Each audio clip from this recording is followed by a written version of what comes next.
បាទជំរាបសួរពុកម៉ែបងប្អូននេះខាងនេះដាំអាឡឹកបងប្អូនអើយដាំអាឡឹកនៅខែ6យើងនេះខាងនេះវារាំងបងប្អូនដល់ពេលរាំងទៅអាឡឹករបស់យើងវាដាច់ទឹកព្រោះយើងដាំនេះយើងអត់បានដាក់ប្រព័ន្ធទឹកតំណក់ទឹកទេបងប្អូនអញ្ចឹងទៅដីឡើងស្ងួតរើងនេះហើយសំណាងតាអាឡឹករបស់យើងនេះវាចិត្តប្រមូលផលបងប្អូនប៉ុន្តែនៅអាក្តឹបក្រោយទៀតក៏វាក្តឹបអត់ជើបដែរបងប្អូនដោយសារតែវាអត់មានទឹកអញ្ចឹងទៅយើងដាំអាឡឹកប្រវាស់នឹងមេឃអញ្ចឹងវារៀងពិបាកដែរបងប្អូនខាងនេះ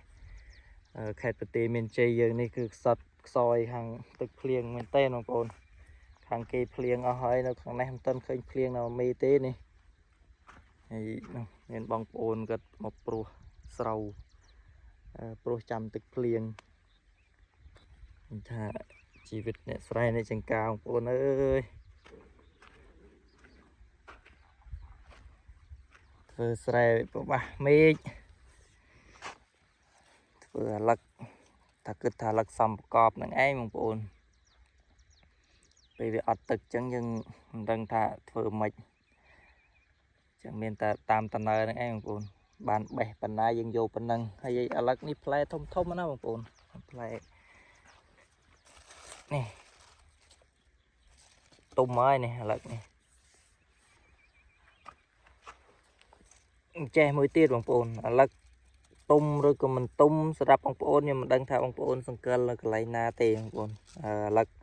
ទុំឬក៏មិនទុំនេះសម្រាប់ខ្ញុំគឺខ្ញុំសង្កេតលើអានេះស្លាបព្រារបស់វានេះបងប្អូនអានេះសម្រាប់ខ្ញុំហៅស្លាបព្រា